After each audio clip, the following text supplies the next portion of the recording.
Perfecto. Bueno, debería estar grabando.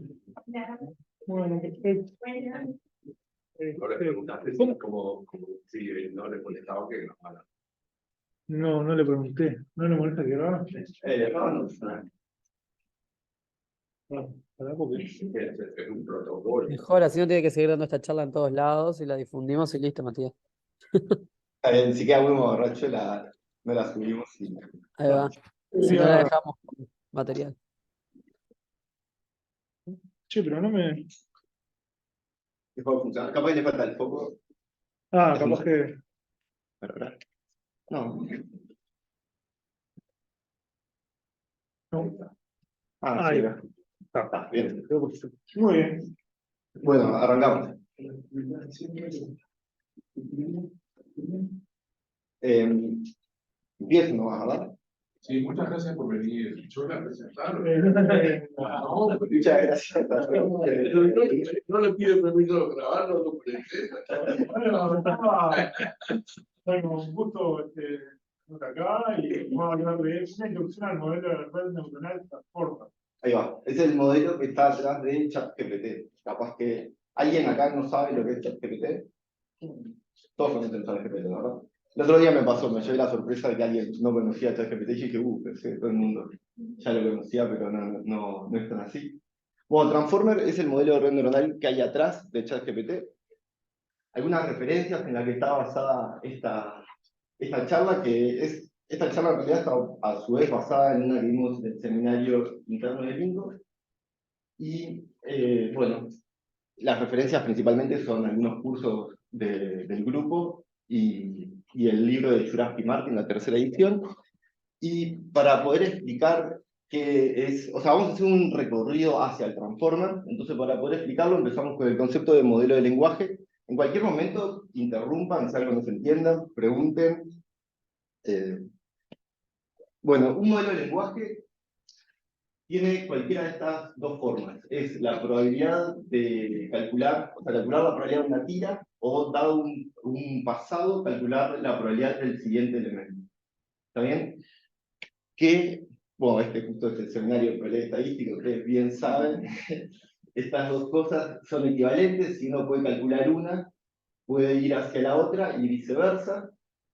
En el caso de la probabilidad condicional, si tuviéramos la conjunta, lo podemos hacer con el cociente y al revés, usando la regla de la cadena.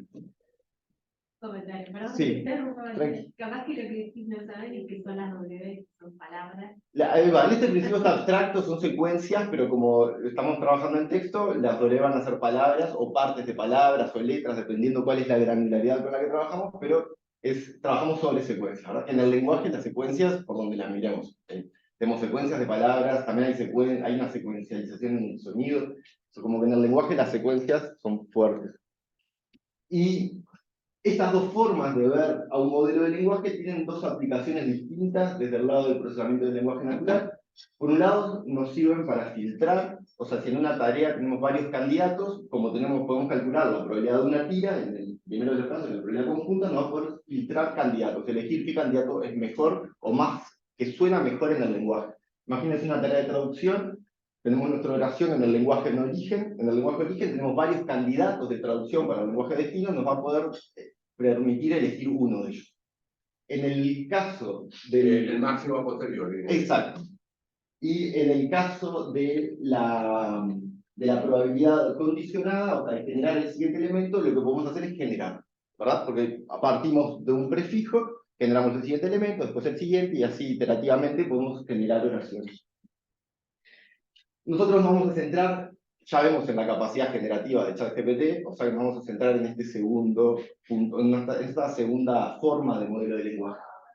En particular, lo que vamos a intentar, y esto va a ser en lo que se basa toda la charla, vamos a intentar construir un modelo que prediga el siguiente token. Nosotros le llamamos token como para abstraernos de la noción de palabra que puede ya tener una connotación lingüística, o sea, ¿verdad? ¿Está bien? Y bueno, lo que vamos a hacer es calcular un clasificador que nos dé el siguiente token a partir de un histórico pasado Y esto que tenemos acá es un conjunto de parámetros, que son los parámetros de nuestro clasificador y los parámetros que vamos a aprender para que nuestro clasificador funcione lo mejor posible. Y el histórico pasado, bueno, siempre Sí. el histórico pasado te está limitado a un cierto pasado, es decir, se piensa que el lenguaje pierde, correlación no es la palabra, pierde influencia cuando se aleja del token, ¿no? Sí. Y hay que determinar más o menos cuánto sería ese alejamiento. Tal cual, el tamaño del contexto, o sea, de ese pasado, juega de lleno, es bien importante, y lo que vamos a ver es que los modelos van mejorando ese tratamiento del contexto. Al principio tenemos modelos que son muy rígidos, después algunos que funcionan un poco mejor, y terminamos con el Transformer, que es la estrella en en el manejo del contexto. Es bien en esa dirección. Parece un modelo markoviano con un pasado no definido y luego el pasado entra como parámetro. Es para entender. Sí. De hecho, en nuestro intento de tener un tratamiento lo más extenso del pasado posible, ahí es donde entra el poder de ChatGPT, ¿no? Que puede seguir todo el hilo de la conversación. En realidad lo que está haciendo es generar el siguiente token teniendo todo el histórico de la conversación hacia atrás, y como tiene buen dominio del pasado, es potente, funciona bien. A lo que voy es que con modelos, ahora vamos a ver principalmente 3 modelos. Con los modelos iniciales se podría hacer un intento de ChatGPT, lo que pasa es que funcionaría, no sería ChatGPT, la ChatGPT es una marca, es un nombre, se podría hacer un modelo generativo que funcione como Chat, lo que pasa es que no va a funcionar tan bien como funciona ChatGPT con el Transform. Entonces, bueno, lo que tenemos es esto, nuestro clasificador, que vamos a predecir el siguiente token, dado un histórico, en función de un conjunto de parámetros que vamos a aprender, que es ese vector o bueno, es ese conjunto de parámetros. Y para eso, redes neuronales. ¿Alguien no sabe lo que son las redes neuronales? ¿Que nunca haya visto? Todos tienen una idea de lo que son. Alguien no sabe si anima a decirlo. Entonces vamos a preguntar por la inversa. ¿Todos sabemos lo que son las redes neuronales? Un poco. Ahí, Como decía un presidente venezolano, ni lo uno ni lo otro, ni lo dos. bien, vamos a hacer un repaso rápido de lo que es una red completamente conectada que nos va a servir de base para lo que sigue. Está un poquito cargada, perdonen, pero la idea es que de esta diapositiva quede una idea general. Partimos de una noción de neurona. Nuestra red consume vectores. En principio, nuestra red completamente conectada. Partimos de nuestra noción de neurona, que lo que hace es, tiene un vector de pesos adentro y hace el producto interno entre nuestra entrada y los pesos. Ahí tenemos ese producto y la sumatoria, y le aplica una función no lineal. Si no le aplicas esa función no lineal, sería lineal, ¿verdad? Y como vamos a armar la red de varios noditos, todo terminaría cayendo en una función lineal, no queremos eso. Le aplica una función no lineal, le llamamos función de activación, y hay varias conocidas. Históricamente se empezaba con sigmoid y la tangente hiperbólica. En la actualidad, ReLU es de las más populares, que es simplemente tomar el máximo entre 0 y el valor. Es decir, quedarse con el valor si es positivo o 0 en caso de que sea negativo. Así es, o sea, eso de... No entremos en detalle en eso, pero bueno. Lo que hacemos es, con una neurona, si la ponemos, o sea, una neurona devuelve un escalar. Si la ponemos una capa de neuronas, devolvemos un vector. O sea que hasta ahí lo que tendríamos es una función que recibe un vector y devuelve un vector. Lo que pasa es que eso no tiene gran poder de expresión. Se sabe de un artículo del 65, 60 y algo, de Minsky y Papert, que, por ejemplo, con una única capa, con una única neurona, no podemos expresar el XOR, por ejemplo. Entonces, ahí aparece la idea de tener varias capas, una red neuronal con varias capas. Lo que hacemos es, a una secuencia de capas. Con una única neurona o una única capa, que no es lo mismo. No es lo mismo, en el caso del XOR, con una única neurona, porque la salida es la... Sí. Y ya una capa puede uno, ya cuando hay una capa completa, si han aumentado no va a escribir, entonces puede jugar un poco más. Bueno, el XOR no lo estaríamos pudiendo representar. El XOR lo que pasa es que la salida es escalar, es un único valor, entonces ahí lo que entraría en forma, digamos, sería una única neurona, y no lo podemos expresar con una única neurona. Porque lo que pasa es que no es linealmente separable los valores del XOR. Entonces ahí es donde entra la necesidad de tener una segunda capa, una capa intermedia. Acá a esto le llamamos capa oculta. ¿Está bien? O sea que de nuestra entrada obtenemos una representación interna y de esa representación se vuelve a computar y se obtiene la salida. Y eso le da más poder de expresividad a las redes neuronales y la posibilidad de representar funciones como el XOR. Lo que termina al ir apilando varias capas, lo que va pasando es que nuestro vector de entrada se va transformando, ¿verdad?, en sucesivas transformaciones hasta llegar a la salida. Ahora necesitamos una forma de poder entrenar este modelo. Y una forma es construyendo una función de pérdida. Imagínense que uno tiene un conjunto de datos con pares, entradas y salidas, entonces uno puede tomar, hay varias formas de hacer esto. Una es, uno puede tomar la distancia entre los pares, entre la salida obtenida y la salida esperada, y hacer un promedio de las distancias. Así uno tiene una noción del error, de qué tan mal se porta la red, y uno, como la red es una composición de funciones diferenciables, se puede diferenciar la red entera, y como el error es simplemente una sumatoria de diferencias, también es diferenciable. Entonces podemos construir el gradiente de la red, que volviendo a la idea de los pesos, sería nuestro gradiente según tita, de la función de pérdida. O sea que podemos mover los pesos de la red, los pesos internos, para que la función de pérdida decremente. ¿Está bien? Y eso sería el entrenamiento de una red.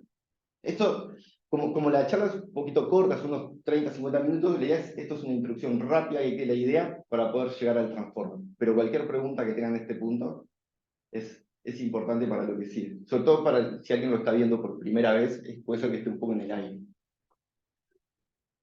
Pero así que bueno, como veníamos, tenemos que nuestra red es una composición de funciones diferenciables y a través de la regla de la cadena podemos construir el gradiente de la red e ir propagando esos gradientes para ir actualizando los pesos de la red. Eso se le llama backpropagation y es la forma de entrenar la red. Así como se los cuento, parece quizá bastante natural, ¿no?, porque la red es una composición de funciones, pero llevó un tiempo llegar a esa idea. Ahora volvemos a esta para ver un poquito dónde estamos parados con este modelo completamente conectado. Pero bueno, algo importante en este punto es que este modelo de red neuronal con una única capa oculta y una cantidad finita de neuronas puede aproximar cualquier función continua en un compacto de red. Esto lo que habla es del poder de expresión que tienen una red neuronal completamente conectada con una única capa oculta. Lo que nos dice es cómo encontramos los pesos para poder representar cualquier función. Y ahí es donde entra el entrenamiento de la red. Quiere decir que las demostraciones no son constructivas. Esta no. No, exactamente. Bueno, entonces un poquito de historia, ¿dónde estamos parados? Estaríamos parados con esta idea de red completamente conectada y backpropagation acá, en el 86, en un trabajo de Rummelhart. Y queremos llegar, el transformer se introduce acá, en el 2017. Del 40 al 86 es lo que les decía, que en realidad no fue tan directo llegar a esta idea de entrenar la red de esa manera. Pero bueno, se fue pasando, ¿verdad? No me detengo mucho en esto, pero se fue pasando entre diversas ideas hasta llegar a esta noción de red completamente conectada. Y después, en base hacia el 2000, se fue acercando lo que hoy conocemos y que suena bastante como el área de Deep Learning, donde aparecen otro tipo de redes neuronales y la posibilidad de tener redes más profundas y mejoran los resultados un montón. De ahí viene la popularidad también. Aparecieron acá un salto rápido, pero aparecieron muchísimas ideas exitosas que fueron ayudando en lo que es todo el área de las redes neuronales. Acá dijimos, por ejemplo, que a partir de un conjunto de datos construimos un gradiente. No dimos mucho detalle, pero algo que funciona muy bien es no tomar el conjunto entero, tomar el conjunto, pequeñas porciones del conjunto y construir gradientes por batch del conjunto y así ir modificando los pesos de la red. Y bueno, un conjunto de técnicas más que lo que permiten es llevar a la red a mejores resultados. Early stopping, por ejemplo, sería que al ir entrenando la red, en vez de llevarla a un punto donde la red se estanca su aprendizaje, es tener un conjunto separado del entrenamiento para monitorear el desempeño de la red. Entonces, cuando vemos que el desempeño de la red no mejora en ese conjunto, cortamos el entrenamiento. Model checkpoint sería ir teniendo todo el tiempo un estado del mejor modelo al que alcanzamos en algún momento durante el proceso de entrenamiento. Entonces, al momento de devolver nuestro modelo entrenado, no, en vez de devolver el último estado del modelo al que llegamos, devolvemos el mejor, según ese conjunto de monitoreo. Entonces, son pequeñas técnicas, pequeñas, por decirlo de alguna manera, pero son técnicas que permiten llegar a mejores resultados con este tipo de modelos. Y en particular, bueno, una que cabe mencionar es, vieron que este modelo no dijimos cantidad de capas, tamaño de capas, pero hay un montón de parámetros que no dependen del problema en sí, sino que son propios del modelo y que los podemos ajustar para poder, y son sensibles, o sea, si uno tiene una cantidad de capas u otra, no es que el modelo se vaya a comportar de la misma manera. Para poder llegar a un estado, o sea, para poder maximizar o llegar a un estado, un buen estado de funcionamiento del modelo, se hace una búsqueda de hiperparámetros. Y ahí, ¿qué pasa? Estamos metidos en un problema que es computacionalmente un poquito costoso, porque entrenar el modelo lleva tiempo, y para cada configuración de hiperparámetros, como es entrenar el modelo, tenemos una cantidad de tiempo considerable. Entonces, si hacemos una búsqueda exhaustiva, eso sería lo que sería el grid search, lo que tenemos es que ocupamos bastante nuestro espacio de búsqueda, o sea, saturamos nuestro espacio de búsqueda, pero demoramos un montón de tiempo. Una búsqueda aleatoria, eso sería random search, bueno, etc. Y un último de estas ideas que menciono acá, una última que cabe resaltar es la de tener una capa de embedding, que en este punto, para los que nunca lo vieron antes, puede llegar a ser un poquito raro, pero ¿qué pasa? En el lenguaje tenemos palabras, las redes consumen vectores. Entonces, ¿cómo hacemos para pasar de palabras a vectores?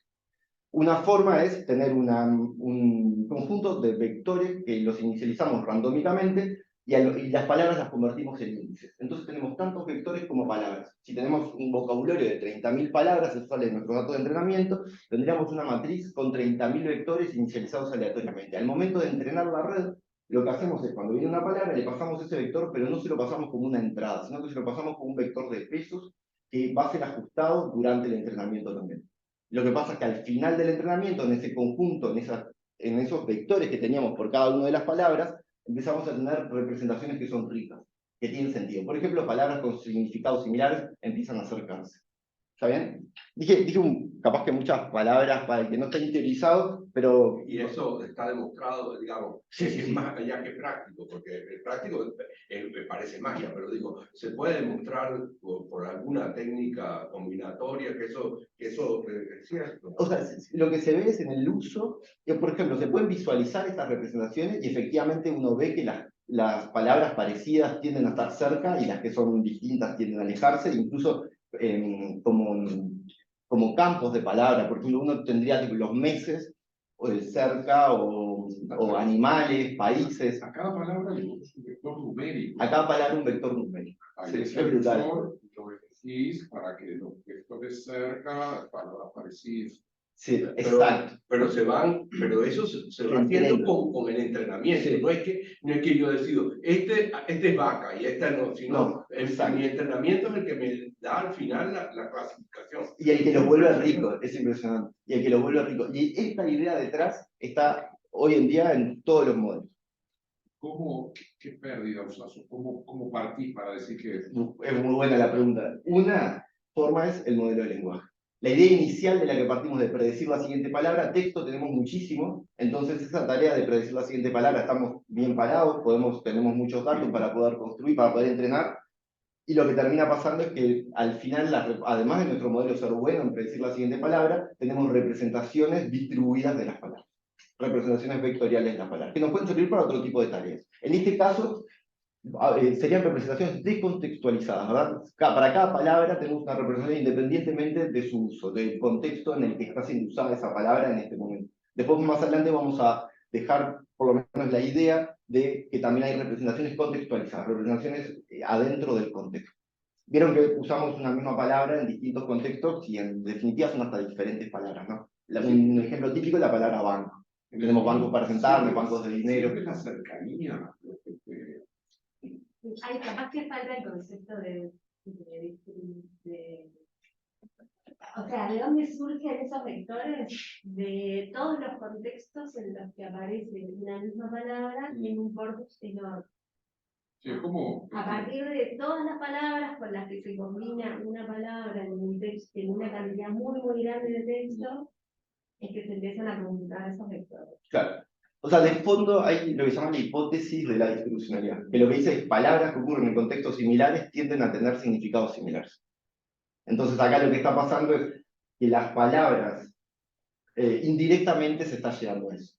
En realidad, en estos métodos neuronales no es tan directa ver la conexión con los contextos, más allá de los datos de entrenamiento, pero hay otro tipo de modelos más específicos para calcular representaciones distribuidas de las palabras que salen puramente de los contextos. Uno construye una matriz a partir de los contextos y se reduce la dimensión de esa matriz y también se tiene a vectores. Y hay trabajos que muestran una equivalencia, no una equivalencia, pero sí un puente entre los dos, una conexión entre uno y los otros. Bueno, Una pregunta, Sí, cuando sí. tenés dos palabras como dijiste banco, que significan diferentes cosas, ¿qué es lo que pasa? y ahí hay dos caminos. Lo primero es que tenemos un problema, porque tenemos dos palabras que están cayendo en la misma forma, ¿verdad? En las mismas letras. Una forma es decir, bueno, no nos importa. Un camino es decir, usamos nuestros embeddings estáticos y acá adentro estarían las semánticas de las dos. Entonces, que bueno, que nuestro modelo se encargue. Otro es, quizás haya más caminos, pero otro camino es ir hacia representaciones contextualizadas. Ya no tengo una representación de banco, o sea, sí que la tengo, pero la representación que me pasa a importar ahora también es banco en la oración en la que está. Entonces aparece la oración y para cada una de las palabras adentro de la oración tenemos una representación. Y ahí la idea es que si aparece algo así como fui al banco a buscar la tarjeta, por el contexto, por las otras palabras que aparecen, ese vector de banco tendría que ir acercándose hacia financiero, banco de dinero, etc. Préstamo, por Es como ejemplo. si el banco tuviera un contexto adicional, que banco para sentarse o banco digamos, es como otra clasificación que va por ahí, más allá de simplemente el vector, sino el Sí. vector tiene Sí, tal cual, como una etiqueta, digamos. ajustar la representación en el contexto. Que le podríamos decir como contextualizarla, llevarla a su contexto. Necesitamos algún modelo que nos permita hacer eso. Terminás teniendo un vector distinto para cada uso de la palabra banco en cada contexto distinto. Ahí va, no es un único vector a banco, sino que serían... O sea, las dos cosas. Las dos cosas. Podés trabajar teniendo un único vector para cada palabra y listo, y eso se hace un montón. Eso se llama word embedding, etc. O ya con los transformers, y eso se empezó a trabajar con vectores específicos para cada palabra en cada contexto. Entonces ahí sí empezás a tener un vector para banco en la oración 1, un vector para banco en la oración M. Lo que pasa es que a priori vos tenés que darle a todas las palabras esa posibilidad, porque no sabés cuáles van a... Claro, o sea, lo que tendríamos sería, por un lado, nuestro vocabulario con vectores, y por otro lado, un modelo que es capaz de generar un vector para el contexto, para esa palabra en el contexto. Ahora, va a ir haciendo lo que sí es que, por el tiempo estipulado, que harían 15 minutos, entonces vamos a prender el acelerador como para llegar al transformer. No. ¿Que a menos? Más. ¿A más? Sí. Bueno, bien. Entonces, tenemos nuestra red completamente conectada, lleva de vectores a vectores. Lo que queremos hacer es cómo la usamos para un modelo de lenguaje. Y acá nos empezamos a acercar a nuestra idea de generar, de nuestro chat GPT.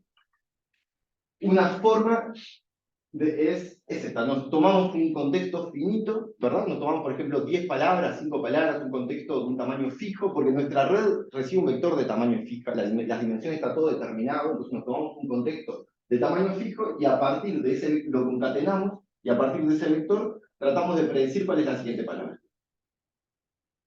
Tenemos nuestras palabras, tenemos los índices, a partir de los índices obtenemos nuestro embedding, eso es lo que pasa para la red.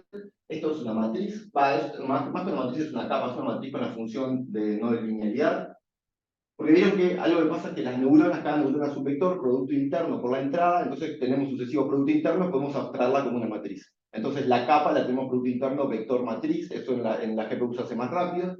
Y eso es lo que estaría haciendo nuestra W, nuestra H, que es nuestra representación interna del contexto, ¿verdad? De todas estas palabras concatenadas, y a partir de ahí predecimos cuál es la siguiente palabra. Para predecir cuál es la siguiente palabra necesitamos un vector del tamaño del vocabulario que sea una distribución de probabilidad. Necesitamos una distribución de probabilidad sobre el vocabulario y eso lo hacemos con softmax. ¿Alguien no conoce softmax? Softmax lo que hace es a un vector lo normaliza. Utiliza... Más adelante aparece una ecuacioncita de la fórmula para aceptarla un poco más, pero lo que hace es tenemos un vector de dimensión n y lo vuelve en n valores que están entre 0 y 1 y que sumados dan 1. ¿Está bien? Lo vuelve un vector de probabilidad. Y, Perdona, las salidas son positivas. sí, todas positivas, todas entre 0 y 1 y sumadas. No, antes de eso.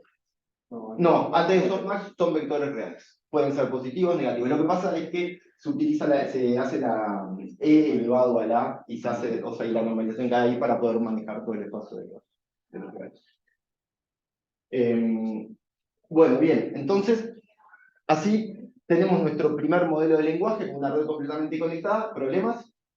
Contexto superfinito, ¿verdad? O sea, esto crece a medida que empezamos a incrementar la cantidad de palabras, crecen las dimensiones de nuestras matrices, crece la cantidad de pesos, y no tiene, o sea, además de mirar poco contexto, nada nos garantiza que tenga un buen manejo tampoco del contexto.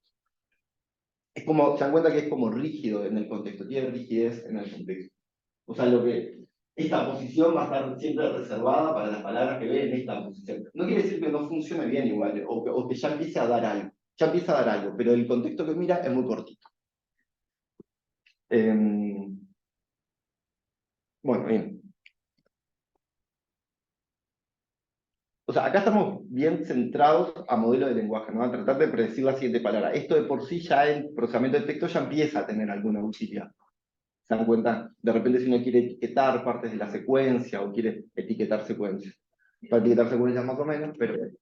Bueno, entonces, ¿cómo mejoramos esto? Red neuronales recurrentes.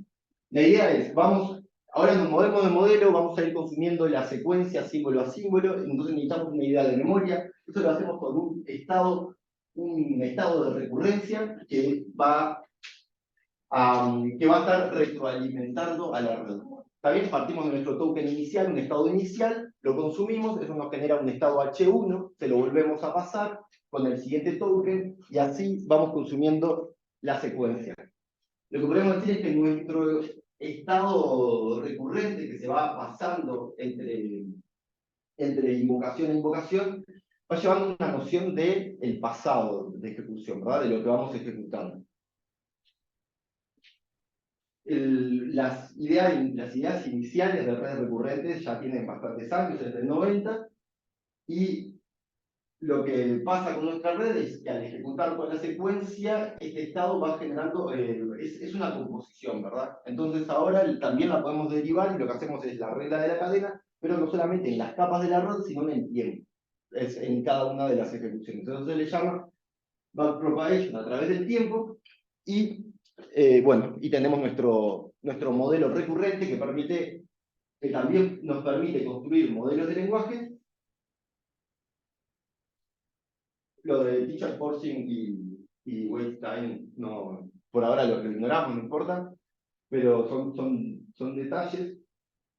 Pero entonces ahora lo que tenemos es que cuando consumimos una palabra, nos va a dar una distribución de probabilidad sobre el vocabulario, o sea que vamos a poder elegir una de las palabras, la palabra más probable o una de las más probables, y vamos a poder pasársela a nuestro modelo de vuelta para que nos dé la siguiente, y así iterativamente. ¿Está bien? Problema, antes de pasar al problema de esto, estos modelos fueron súper populares, son todavía en procesamiento de lenguaje natural y se pueden utilizar para distintos tipos de tareas, más allá que para modelos de lenguaje. Lo podemos utilizar, vieron que en cada ejecución se devuelve un estado, ese estado lo podemos utilizar como algo parecido a un embedding contextualizado. Contextualizado solamente con el pasado, ¿verdad? Porque solamente conoce el pasado que se ha venido ejecutando. Hay formas de darle conocimiento del pasado en el futuro, ahora comentamos, pero lo podemos utilizar para etiquetar secuencias. También al consumir toda una secuencia, nuestro estado final, o sea, el estado recurrente, el último, tendría que tener, si todo funciona idealmente bien, una información condensada de la secuencia, o sea que lo podemos utilizar para clasificar la secuencia y también es el caso que estamos viendo, para generar. Y lo que decíamos, vieron que el contexto es hacia el pasado. En caso de que los quieramos para etiquetar, podemos mejorar eso utilizando dos redes recurrentes. Una la utilizamos hacia atrás y la otra hacia adelante, y concatenamos los estados ocultos del final, los dos estados ocultos del final. Entonces tendríamos un estado oculto, tiene la noción de toda la red ejecutada en el sentido directo, y el otro estado oculto tiene la noción de toda la red ejecutada en el sentido inverso. Perdona, ¿puedes explicar mejor lo del H y el X? Sí. Que son... Vamos, yo no entendí nada. Acá está. El único. Claro, eso sí. Bien. O sea, imagínense que ahora, o sea, nuestro primer modelo recibía un vector y devolvía un vector. Ahora lo que tenemos es, recibimos dos vectores. Un vector de entrada y un vector de estado. Y lo que hacemos es, devolvemos un vector. Pero ese vector es el que le volvemos, o sea, el vector oculto, este H1, es el que le volvemos a pasar a la red para generar el siguiente. O sea, al consumir el siguiente elemento. Si vos tenés el texto, ¿qué haces en concreto? Cada X Pro- es una palabra de texto. Cada X es una palabra de texto que se va produciendo y se va produciendo palabra a palabra. Está bien, el H. Y el H se va pasando en cada una de las invocaciones. Partimos de un H0, que por ejemplo es un vector inicial enteramente, o 0, es algún vector que convenimos, y ejecutamos, lo aplicamos en el primer símbolo, eso nos da un H1, la siguiente invocación es utilizando H1 y el segundo símbolo. Cada H es la salida que te dio el procesamiento de la palabra anterior. Procesas la palabra X1 y te da un vector H1, ¿no? Vas a Un vector de poner probabilidades. O un vector numérico. un vector No, numérico. está bien. Un vector. Después ese H1 lo combinas como entrada para el segundo paso para procesar la palabra X2. O sea, además de la entrada nueva, usas la salida anterior. Es la manera de ir manteniendo la idea de secuencia, usar la información de las palabras previas. Entonces, el H1 tiene información que trajo X1. El H2 tiene información que trajo X1 y X2. El H3 tiene información que trajo X1 y X2 y X3. Es un poco como si tuvieras una cadena de Markov oculta, ¿no? Y tu H fueran tus estados ocultos y los vas aprendiendo junto con las salidas, ponele. O sea, salvando distancias. Sí, sí, tiene sentido. Sí. Y a los H les llamamos estados ocultos.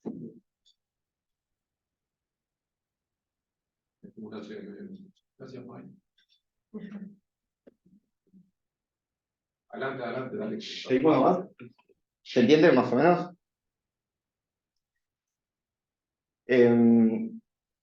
Bueno, capaz que para llegar un poquito más al detalle, la forma de combinarlos, nuestro estado recurrente y nuestra entrada en esta primera idea de red neuronal, es bien sencilla, ¿verdad? Vieron que es simplemente con dos matrices, una que es una que recibe el estado recurrente, el estado oculto, y la otra recibe la entrada, y lo que hacemos es sumamos estos dos vectores, y ese es nuestro próximo estado oculto. Le pasamos, perdón, función de no linealidad, función no lineal, y ese es nuestro próximo estado oculto. Quiere decir que tenés tres matrices en cada paso. U, W y B. Bueno, en lo que respecta a la red, dos, ¿verdad? La U y la W. En lo que respecta a la salida, porque cada estado oculto lo podemos utilizar para computar una salida. Por ejemplo, la distribución de probabilidad sobre, o sea, el siguiente token. Ahí es donde entraría la B. Que es la capa azul. Max, decís, la B. Por ejemplo, la salida a la salida de la B se le aplicaría un softmax para tener una distribución de probabilidad sobre el vocabulario. En el caso de que la tarea sea predecir el siguiente token. ¿Está bien? Eso tiene un poquito de lío, pero vamos a ver si queda una idea. Bueno, entonces, podemos utilizar los modelos de lenguaje podemos utilizar las redes recurrentes como modelo de lenguaje para predecir la siguiente palabra, y para distintas tareas de PLN, o sea, esto en realidad tiene bastante popularidad, las podemos también hacer redes bidireccionales y apilar redes recurrentes. Problema que tienen es, vieron que el gradiente se propaga a lo largo de la ejecución, de la invocación a lo largo de la historia, entonces lo que pasa es el desvanecimiento del gradiente. Que si lo pensamos, o sea, en términos numéricos, lo que pasa es que el gradiente se desvanece o explota, como cada regla de la cadena son multiplicaciones, a medida que se va yendo a cero, cae a cero. Y después, una vez que cayó a cero, no lo levanta nada, ¿verdad? O sea, porque, bueno, pues son multiplicaciones. Si lo pensamos en términos intuitivos, esto tiene sentido, ¿no? Porque imagínense que olvidemos la tarea de modelo de lenguaje, pensemos en una tarea de traducción, por ejemplo. Si uno lee un libro entero, tratar de traducir a un libro es como que nos acordamos del final, ¿no? Como que lo último está más presente y el principio del libro sería, o sea, quizá no lo acordamos para traducir. Acá está pasando algo parecido. Nuestro contexto más reciente es el que queda más fuerte y el contexto más alejado es el que el gradiente empieza a ser problemático. En el caso de que el gradiente explote, Eso se puede resolver con gradient clipping, lo podemos recortar, pero en el caso de que se desvanezca, no lo podemos, al menos de momento no hay una técnica para volver a levantarlo.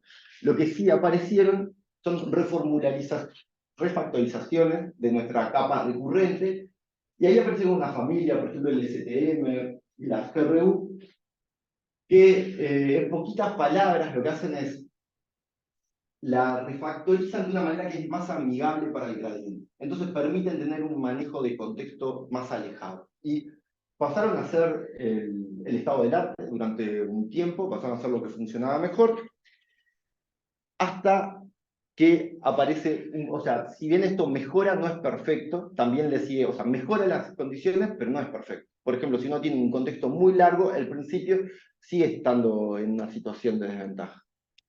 Y entonces aparece una idea que es una idea central en el Transformer, que es una idea que parece que vino para quedarse, y que también parece bastante natural si volvemos al ejemplo del libro.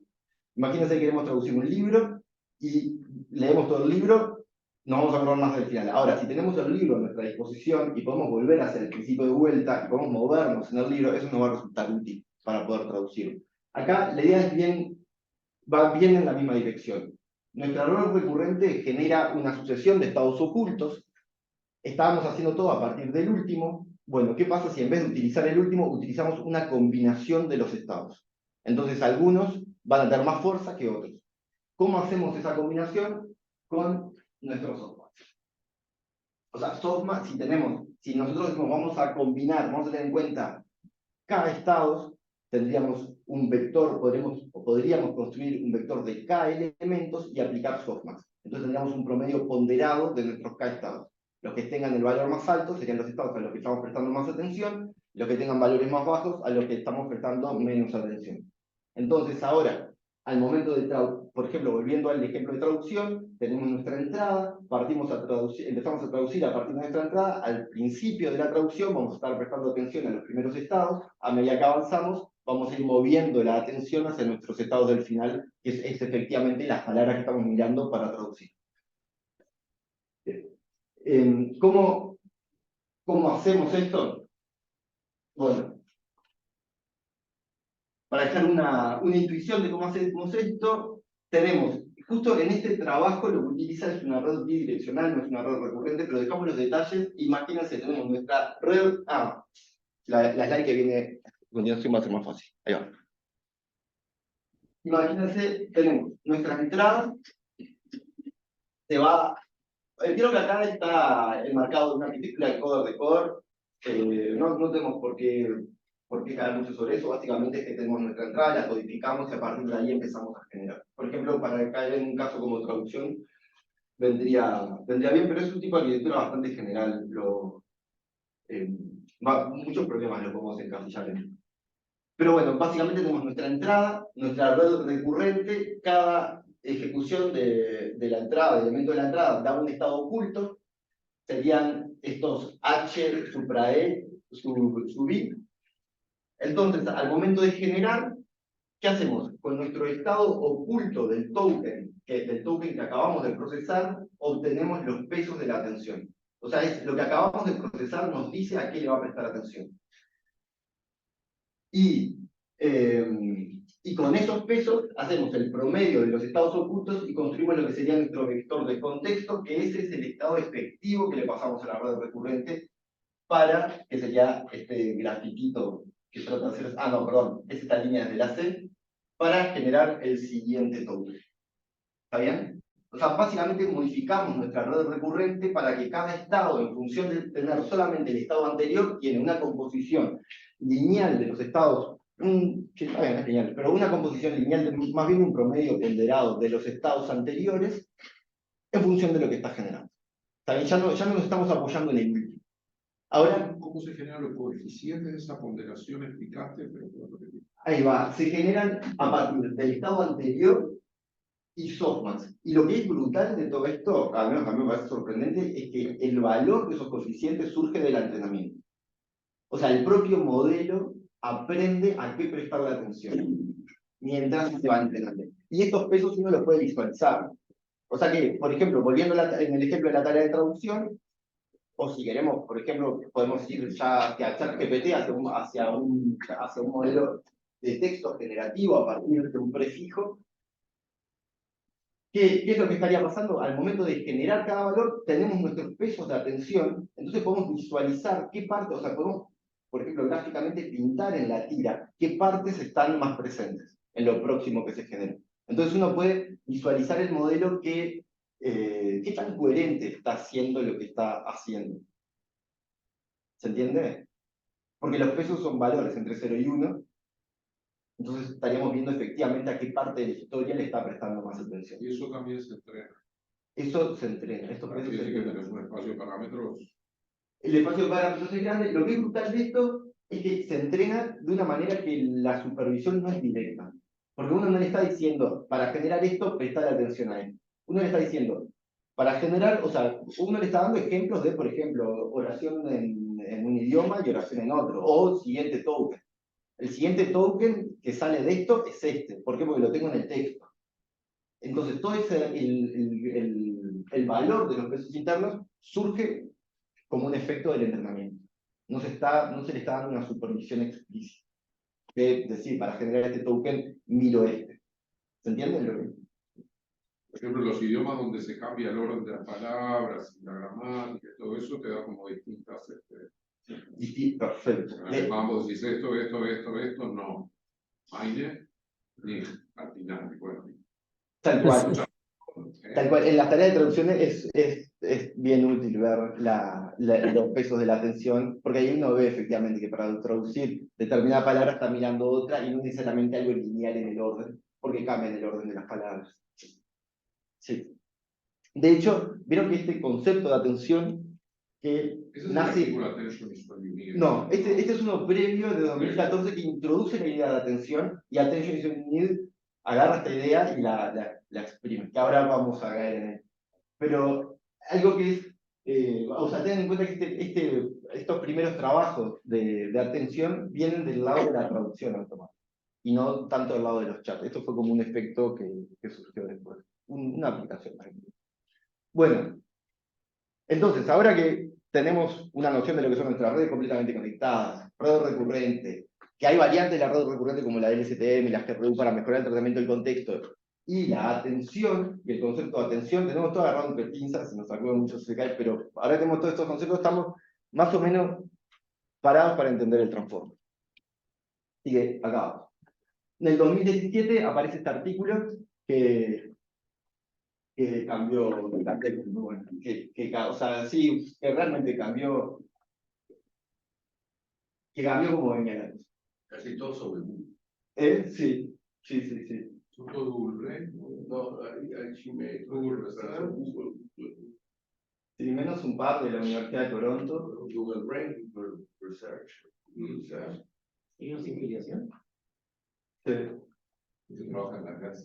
Algo que leo que es muy lindo de este artículo es que todo tiene un asterisco, después dice equal contribution, y después dice el orden es randómico, y después empieza a contar un poco el cuentito de cómo se llegó a esta idea. Algo que leí en un blog que me generó ahí como una situación es que el último día antes de cuando estaban llegando a la fecha de la conferencia, a la fecha del deadline para mandar el artículo, Basuán y otros más, creo que era un grupito muy reducido que estaban hablando, como que lo estaban haciendo los aprontes finales de mandarlo, y Basuán dice que tiene el presentimiento de que esto va a ser algo grande, que va a tener impacto.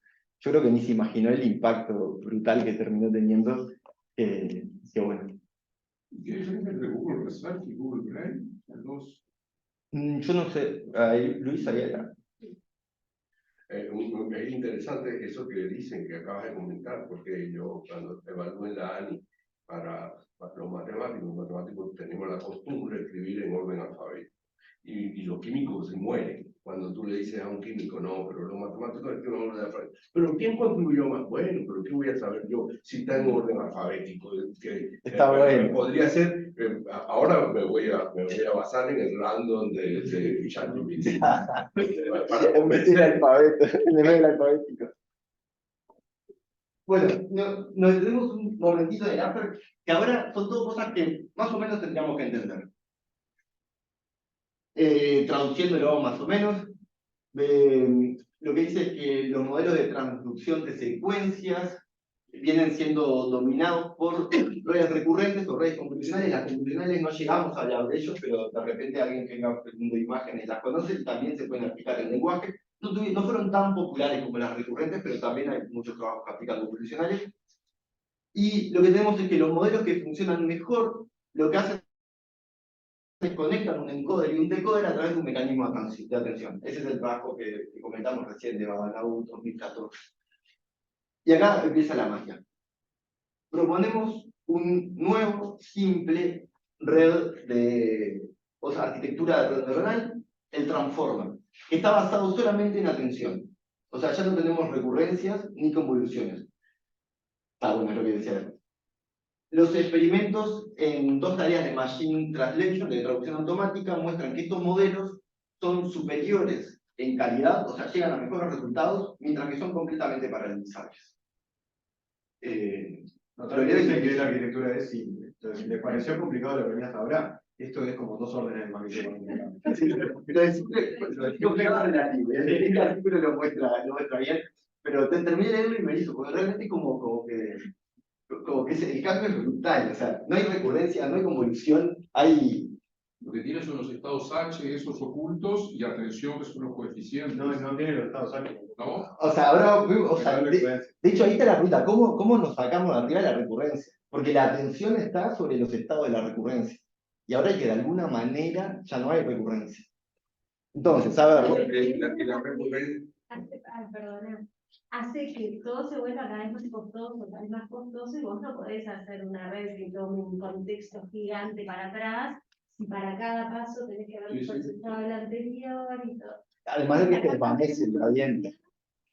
Va a hacer que se pueda mirar mucho más contexto, que creo que fue lo primero que dijimos casi en la charla, qué importante el contexto, y fue un poco una de las claves para que esto diera ese salto, ¿no? Poder mirar muchísimo más contexto con los Transformers hizo que fuera muchísimo más potente estos modelos. Ahora ya No.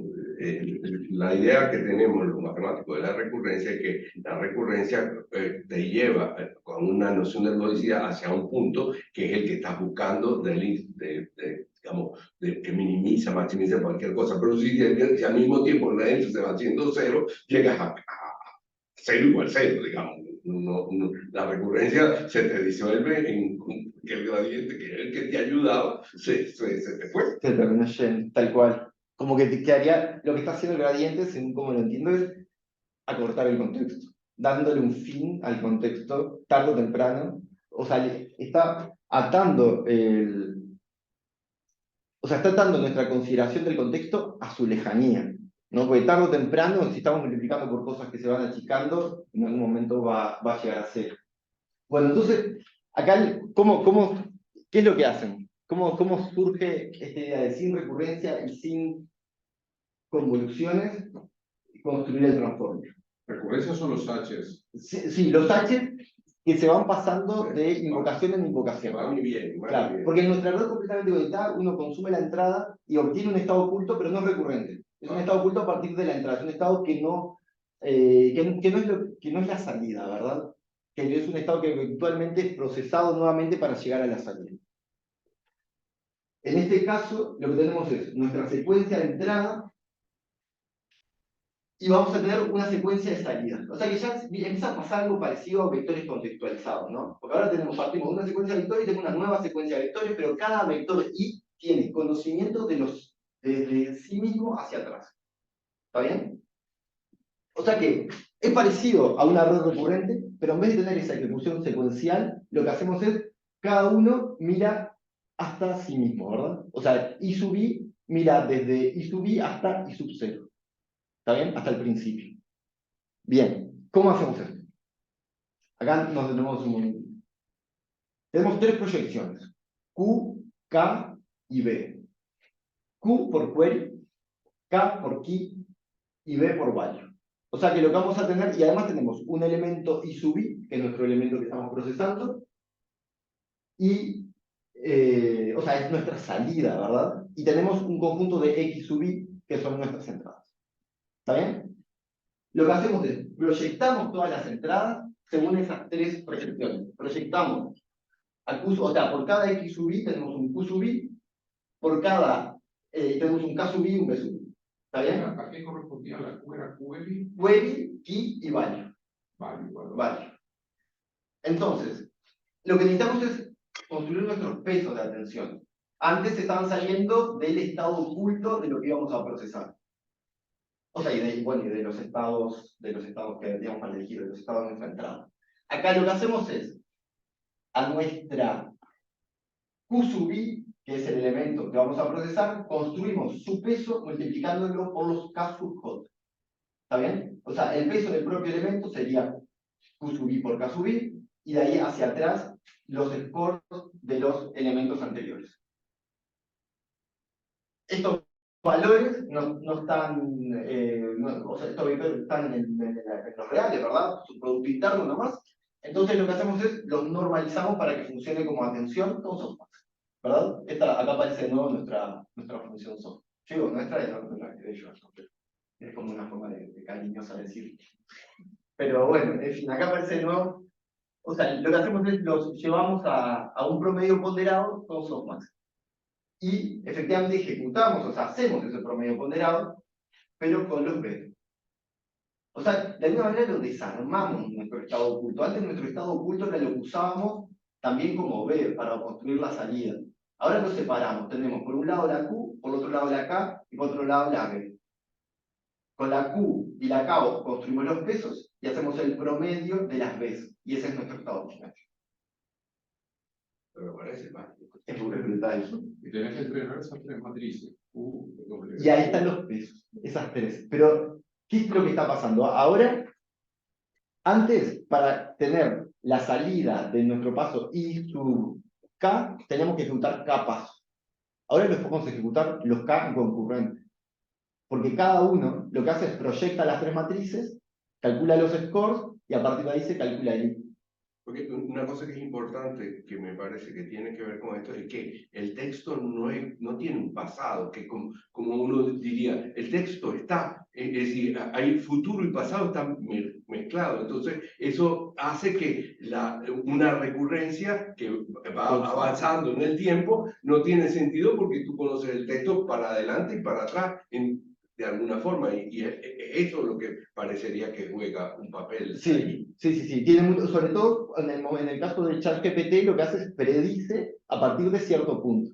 Entonces, todo nuestro pasado, si bien estamos mirando hacia atrás porque predecimos la siguiente palabra, todo nuestro pasado se puede ejecutar de forma concurrente. Y además es súper útil para el entrenamiento. Porque para entrenar, antes tenía que ser secuencial. Ahora todo el texto lo podemos, o sea, paralelizar. Que si tenemos poder de cómputo, eso acelera el tiempo de entrenamiento.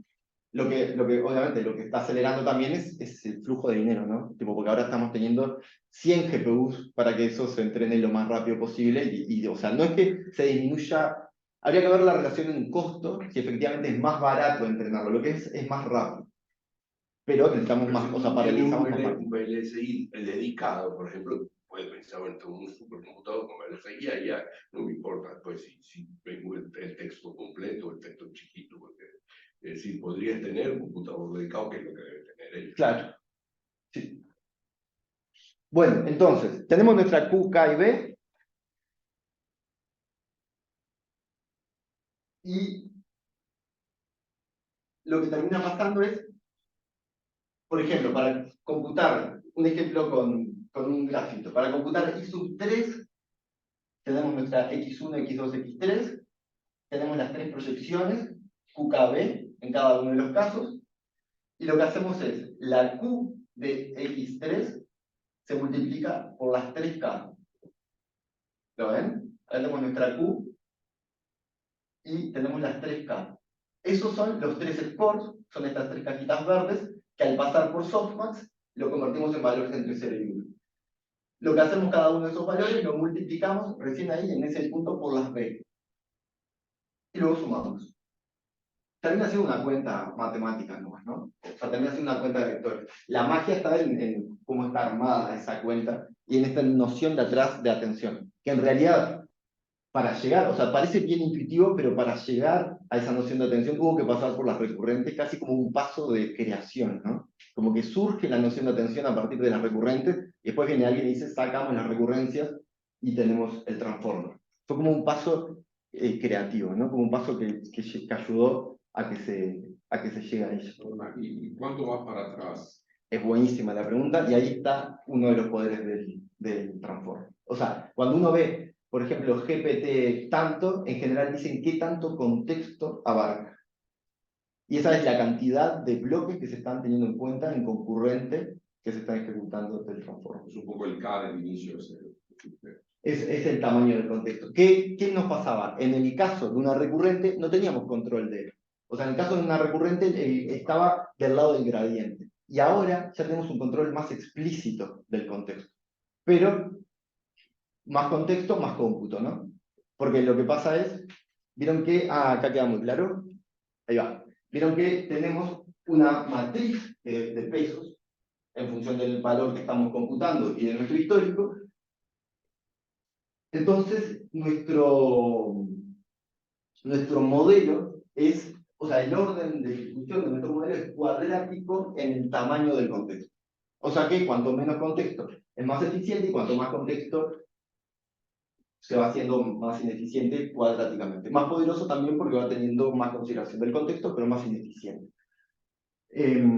Hay líneas de investigación que van en dirección de mejorar esto en el transformer, que en vez de ser cuadrático sea lineal o que tenga consideraciones del contexto más amplio. ¿Puedes explicar bien por qué se paraleliza la verdad?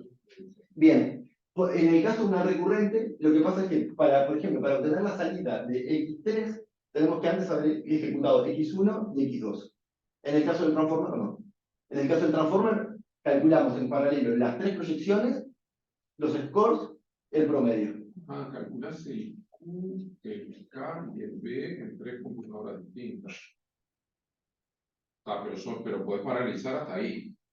No puedes paralizar en el índice, quiero decir. O sea, se puede paralelizar en cuanto a procesar la secuencia, no en cuanto a generar. Para generar, uno genera el siguiente token, y después el siguiente, y después el siguiente. Porque tiene esas flechas que vinieron, es el último paso, digamos, que se paralizó aquí, y después la flecha esa va llamando a Exacto. Después es secuenciar la generación, token a token. Para todo un contexto, ¿no? Para generar el siguiente, procesas todo en paralelo y sale el siguiente. Pero paralelo hay tres procesadores, con tres procesos paralelos. No, puede ser mucho más. Puede ser mucho más. ¿Pero cuáles son? Todo el tamaño del contexto. ¿Cómo Luis? Matías, yo soy Matías, puede ser todo el tamaño del contexto. Luis es el... Puede ser todo el tamaño del contexto. Capaz que vamos Pero a mí me mandan las flechitas esas que van para todos lados. Esas flechitas solamente están indicando dependencia. O sea, está diciendo, para computar I5 me estoy basando en todos los valores anteriores, en todas las entradas anteriores. Pero la forma de procesarlas puede ser concurrente, porque ya no hay una dependencia, no estoy esperando la salida del paso anterior. Ahora puedo hacer las tres proyecciones todo en simultáneo. El nivel de concurrencia va a depender de la cantidad de máquinas que estén a disposición para hacerlo. Creo que lo que es paralelo es calcular las 1 y 2 y 3 y 4 y 5, ¿no? Porque vos de X1, X2, X3 y 4 y 5 sacaste Q, K y B de cada una. Y es la misma para todas, ¿no? O sea, después vos separás en 5 máquinas y cada una calcula su propio I basado en las matrices que ya calculaste. Entonces, si tuvieras más, podrías hacerlo más. Con la recurrente precisás el I1 o algo parecido para poder calcular el lo con I2, el I2. Y después. Esto es lo que decían en generación sin esta salida anterior, entonces. Exacto. Para generar necesariamente necesitamos la salida anterior para ver qué viene después. Capaz que hay algún tipo de trabajo más actual que genere de bloques o que genere más de autónomo, pero no lo sé. ¿No? Una cosa que capaz que estoy dando muy como es el famoso contexto, ¿no? Acá estamos poniendo siempre cantidades muy chiquititas y de hecho se usaban cantidades así muy chiquititas, hace no tanto. Ahora, por ejemplo, el modelo de lenguaje que está atrás de ChatGPT, el GPT 3.5, no me acuerdo exactamente del número, lo vamos a ver la semana que viene, porque Creo que 4.000, ¿no? algo así, del orden de 3.000 y algo de palabras que estás mirando al mismo tiempo para calcular a partir de esas 3.000 cuál viene después. Claro, Eso como, fue un salto gigante para nosotros. Claro, no se Era puede. imposible mirar un contexto de 3.000 palabras, 4.000 palabras. o sea, como que se fue explotando esta noción del contexto en aumento. Primero apareció BERT, que era un modelo basado en Transformer, tenía 512, después GPT-1, 2024, en GPT-2, 2048, y en el GPT-3 creo que ya es 4.000 y pico. Algo O sea, así. y incluso... Se habla ahora de, no sé, 100.000. Sí, sí, de hecho se habla de Infinite Former, que es llevar esta noción del contexto a un espacio continuo con transformadas de Fourier y cosas que no entendí mucho, y poder procesar en un estado, o sea, poder procesar en un contexto infinito, poder tener cualquier. Entonces ahí uno le pasa un libro entero de un montón de páginas y le hace preguntas sobre el principio del libro y funciona bien. Y aparece Borges y el libro de arena. De repente. Según el chat GPT, está 8.000 tokens. Acá, El 4 capaz. El 4. Ahí va, y el 4 ya No hecho. confíes en lo que te Ah, bueno, alucina. Alucina. ¿En qué texto se entrena esto? Bien, en mucho texto, por ejemplo, Wikipedia, texto croleado de páginas web, etc. Texto troleado. Sí, texto que está sacado de páginas. Por ejemplo, hay algo que se llama Common Crawl, que como uno tiene una forma de conseguir muchísimo texto a partir de páginas. Porque viste lo que escribió hace poco Noam Chomsky sobre... No sé qué. Y dice que estas cosas son una especie de plagio universal y organizado y sistematizado. Pues, Algo Seguro que debe tener. y sí, de alguna manera está, o por lo menos está basado en, o está apoyado.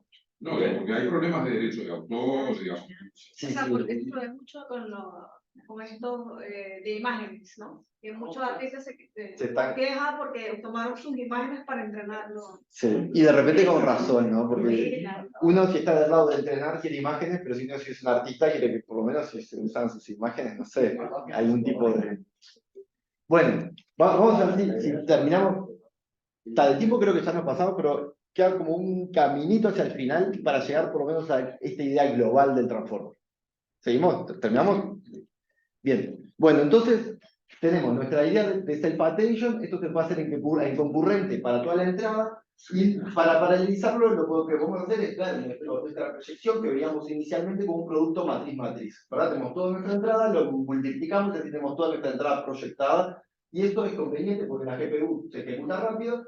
Y además, nuestro self-attention en notación matricial termina quedando así. Vieron que para cada entrada vemos solamente el pasado. En realidad, en la propia definición del self-attention, eso no está establecido. Para poder hacer eso, lo que tenemos que hacer es enmascarar nuestra matriz de pesos con un menos infinito en el lado de lo que correspondería al futuro. Al hacer softmax, esos menos infinitos se transforman en pesos que son cero y todo funciona bien. La noción de tener el transformer que mire solamente el pasado o que mire los dos contextos son útiles los dos, ¿verdad? Por ejemplo, si tenemos una entrada que queremos mirar toda la entrada y no estamos a partir del final, ¿verdad? No es que nos paramos en el último token, ahí la bidireccionalidad nos sirve. De hecho, ahora vamos a ver una imagen que muestra cuál es la presentación inicial del transformer, la original, y aparecen los dos mecanismos de atención, porque aparece en un modelo encoder-decoder. Entonces la parte de la entrada que está en el encoder tiene un mecanismo de atención bidireccional, y la que está en el encoder es unidireccional, o que mira solamente al pasado, o también se le dice causal. Esa es nuestra noción de atención. Lo que hacemos es la multiplicamos. Lo repetimos varias veces y eso es lo que se le llama multi-head self-attention. O sea, cada una de nuestras matrices de proyección la tenemos K veces, y tenemos K cabezas de atención, y lo que hacemos es concatenamos los I y les bajamos la dimensión con una proyección. Con una K, porque si concatenamos los I y cada uno tiene dimensión, yo qué sé, dimensión 500 y tenemos 10, tenemos dimensión 5000, entonces crece mucho la cantidad de parámetros de nuestra capa siguiente, entonces le bajamos la dimensión con una proyección, que es esta W supra O. Entonces,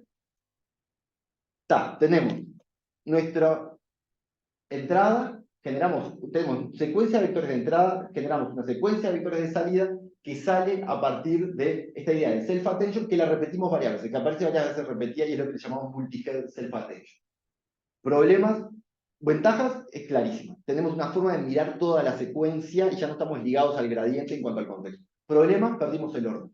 Antes sabíamos el orden de la secuencia por el orden de ejecución. Primero ejecutamos el primero, después el segundo, y ahí teníamos el orden de nuestra oración. Y es bien importante el orden de la oración. porque si cambiamos el orden de una oración decimos otra cosa. ¿Cómo hacemos para recuperar el orden? La idea que surge se le llama positional embedding.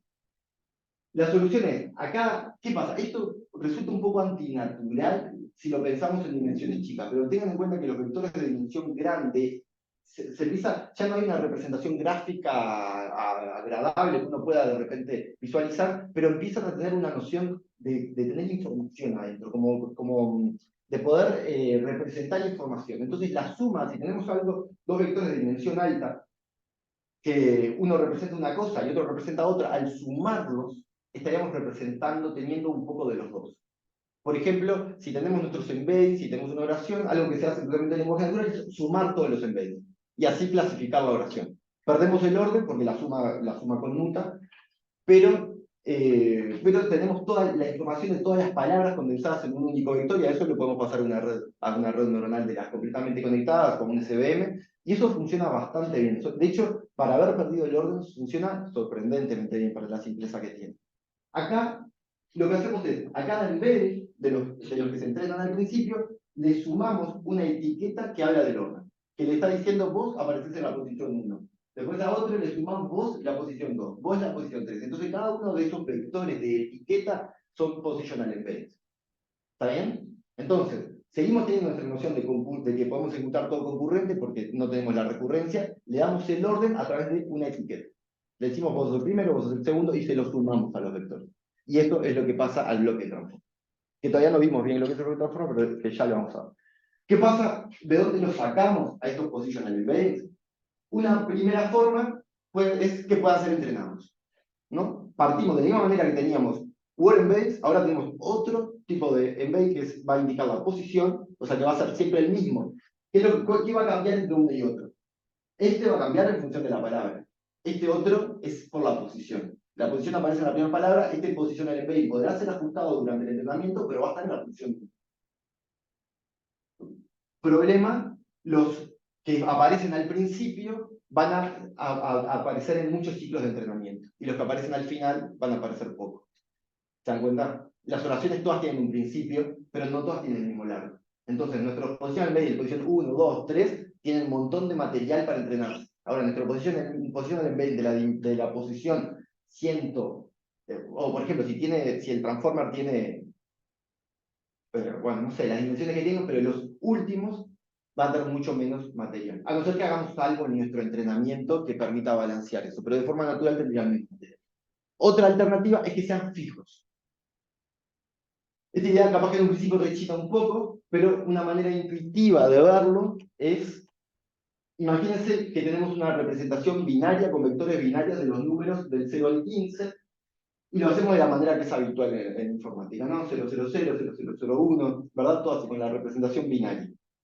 Si miramos por componente, lo que vemos es que tenemos frecuencias de activación, ¿no? Por ejemplo, vemos el primer componente es la mitad 0, la segunda mitad 1.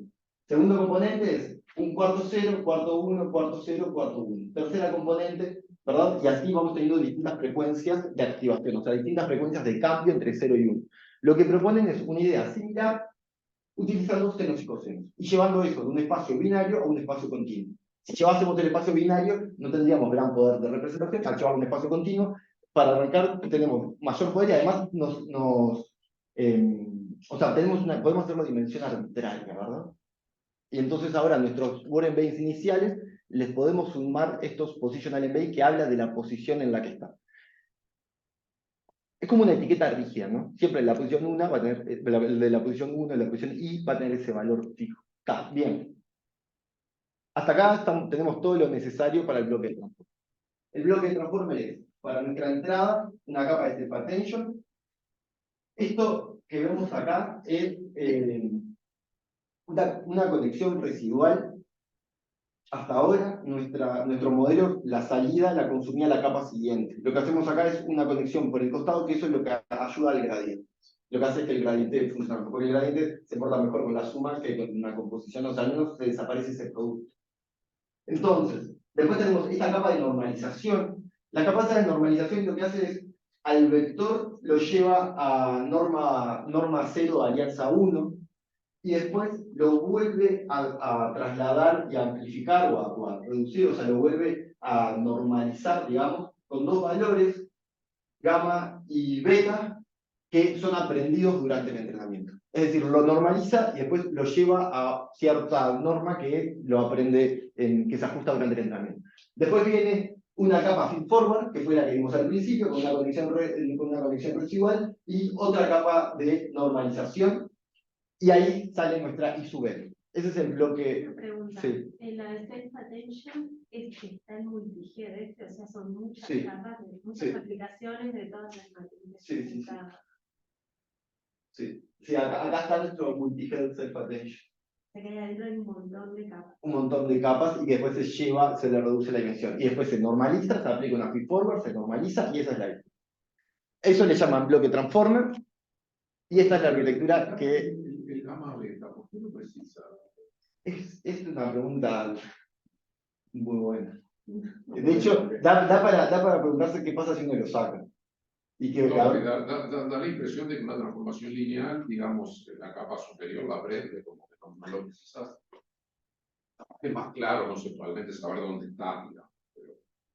sí, capaz que hicieron algún estudio de la relación y lo sacaron y vieron que entrenaba más rápido, tenía mejores resultados y fue quedando. Bueno, la diferencia, claro, que creo que el gamma beta es el mismo para todos y si vos tenés muchas capas, está claro que es lineal, pero es como que a cada una la multiplicará por gamma, es una beta, por los C. De hecho, algo que pasa es que la presentación original del Transformer es esta, pero lo que termina usándose en ChatGPT es más sencillo que esto. Acá, mira, nos tomamos unos segunditos. Lo que hace es, tiene una entrada, está partido en encoder decoder. Este sería el encoder que procesa la entrada y acá es el que va generando la salida, el decoder. El encoder tiene un multi-head self-attention que no está enmascarado. O sea, el encoder mira todo, mira presente y futuro, y lo recibe el decoder. O sea, el decoder todo el tiempo puede mirar toda la entrada. Y va generando a partir de lo que ya, o se va generando paso a paso, pero en la generación, el propio decoder también tiene un self-attention que sí está enmascarado. O sea, el decoder sí mira desde lo que generó, es decir, para generar mira de la entrada, toda la entrada, y de lo que generó hasta donde va generando. Y bueno, y esa es como la introducción, o sea, la idea original, el modelo que se introdujo originalmente. Después lo que pasa es que aparecieron aplicaciones utilizando solamente el encoder, ahí está BERT y el ecosistema de modelos basados en BERT, Roberta, Beto, etc. Y después hay otras variantes que utilizan solamente el decoder. Y ahí está la familia de modelos de los GPT y donde en particular cae ChatGPT. Además, hay otros modelos que utilizan los dos, encoder y decoder. Ahí entraría T5 y BART, por ejemplo. GPT usa solo el lado del decoder al final. Sí. Sí. De hecho, GPT lo que usa, según lo que digo, es como el decoder, pero sin esto. Tiene eso, claro. Claro, porque no tiene o sea, utilizaría solamente... Y siempre es causal, siempre es enmascarado y viene hacia adelante. Sí. O sea, sería como el encoder con la tensión causal. Qué raro, Según ¿no? donde ¿Por qué digo. hacen eso? En realidad, cuando tenés un texto, lo tenés entero. Capaz que... El prefijo lo tenés entero. Para generar el siguiente. Es verdad, lo enmascarado, o sea, como que lo enmascarado no es que le sirva para mucho. Mira, y un comentario más, ese NX, que yo veo que es muy mal. Son pero N bloques. Eso, hay Es- muchos bloques de transporte. O sea, toda esa cosa complicada, Muy además, se pone una arriba de otra. Ahí exactamente.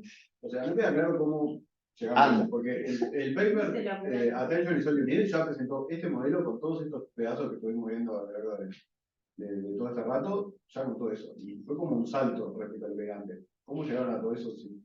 Es como la cosa de Ramanuja, que salía con una fórmula. En la fecha intermedia, claro. En ningún momento nadie presentó una versión simple de esto y después se evolucionó a eso. Es al revés, Ah, ¿no? claro. Como que primero sale esto y después se va Y después simplificando. también Después se... una versión simple. Sí. Claro, ¿por qué una, dos? ¿Por qué allá arriba de otra? Claro. ¿Por qué la feed forward allá en este lugar donde la La pusieron? la feed forward ¿qué hace? Es buenísimo. ¿Qué hace? De hecho, ¿qué pasaría si uno la saca, no? O sea, ¿qué pasaría si uno agarra y dijese el bloque de Transformer es hasta acá? Y no tiene la reforma. Y no tiene la forward. ¿Cómo funciona eso? Es como cambiar. Esto es un producto de compañías, no son productos académicos. Entonces los tipos probaron una cantidad de cosas que no te contaban. Tiene pinta. Sí, o sea, es como que esto es lo que se presentó. Después como el detrás de cámara. Porque hace la normalización esa y probablemente porque si no lo hacía no les andaba bien. Claro, Entonces, la mejor. Y muchas de esas cosas deben haber sido así. Probamos y no anduvo y le agregamos algo y anduvo mejor.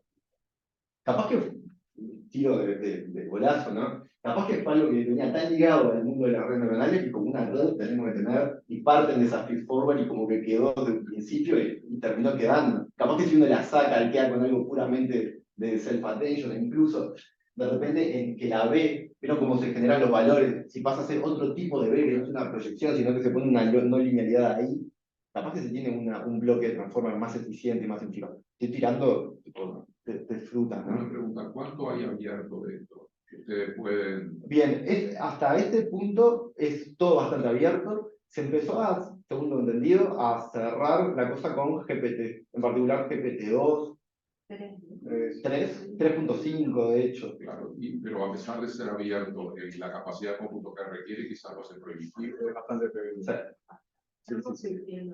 Si lo pueden mirar. No puedo usar sí, por ejemplo, el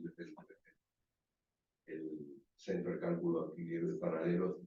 Igual no le pueden. Sí, igual no. O sea, nosotros usamos algo de esto ya entrenado para ajustarlo a cosas nuestras en el cluster y estamos, ¿no? Hay dos que Hay dos tenemos en nodos ese que momento pueden que hacer. están moviendo con eso. Y aún así puede un modelo chico, ya para el modelo más grande. Y hay que esperar que te toquen las preguntas. Sí, hay un tema de cómputo. Y si contratas, ¿qué acceso a qué tenés? Si contratas tiene la nube paralela, pero apenas apenas usuario pago, ChatGPT, etcétera. A consultar el modelo. Eso, digamos. Sí. Vos corres el modelo, no ves nada. Claro, pero no puedes saber cuál es no ve la su capacidad. Claro. No, se lo podés preguntar a ChatGPT, pero te va a mentir, te va a decir cualquier cosa. Te va a inventar. Claro, todos los pesos para vos usar ese modelo y ajustarlo. Hay algo que se llama fine tuning que reentreno eso, una parte de eso, con otros datos para ajustarlo a otra calidad un poco distinta. Necesitas algo que esté disponible que lo puedas usar. No, entrenar de cero todo un modelo de lenguaje es muy costoso. Sí. Lo hicimos, por ejemplo, para textos uruguayos de prensa, tenemos nuestro modelo de lenguaje de textos uruguayos de prensa, pero la escala es incomparable, ¿no? La cantidad de textos que usamos, la cantidad de parámetros, todo es muchísimo más chiquitito. Y hay modelos abiertos que no son GPT, pero la familia de los Llama y de otros más, que se pueden bajar, tenés todos los pesos, son parecidos a GPT, están hechos en el mismo espíritu, y se pueden correr, pero igual suelen ser bastante grandes y bastante pesados. Sí, hay un tema de cómputo. Bueno, quedan un par de slides para terminar o sea, cuál es la fuerza. El viernes que viene, porque después vamos a hablar de cómo te No, pero quiero liquidar acá. Si me dan 5 minutitos, liquidamos. No tenemos programa el viernes que viene. Sí, pero Exacto. es la continuación de Bueno, a ver qué. 5 minutos y termino. En la terminación de esta podemos terminar igual. Bueno, entonces, ¿cómo termina esto? El modelo de Transformer, de la misma manera que hacíamos con una recurrente, lo podemos utilizar para un modelo de lenguaje, o sea, para generar la siguiente palabra. La manera es prácticamente la misma, solamente que ahora podemos procesar toda la entrada en concurrente. Y para generar con un transformer, ¿qué es lo que tenemos? Le damos un prefijo y que genere a partir de ese prefijo. Imagínense que uno está haciendo un chat, ¿qué le diría? Le diría pregunta, por decir algo, ¿no? Uno tiene un formato de chat, que de hecho el modelo uno lo puede ajustar, como decía Ayala, para ese formato en particular. Pero uno tendría pregunta, 2 puntos de la pregunta, respuesta, 2 puntos, y que ahí empieza a generar. ¿No? Entonces, si la cosa funciona bien, tendría que generar intentando responder la pregunta. Y 2017 salió Transformer, 2018 es como que la magia sigue su curso. Aparece un modelo o un trabajo, esto sería GPT-1, si no me equivoco. Aparece un trabajo que lo que muestra es hacer un generative pre-training, que es esto que dijimos, un preentrenamiento generativo, o sea, generar la siguiente palabra, y después hacer un fine-tuning en una tarea específica, mejora los resultados. O sea, mejora el estado del arte. Como que llevaba resultados, si no lo mejora, andaba por ahí cerca de algunas tareas, y como que empieza a mostrar la fuerza de este preentrenamiento generativo.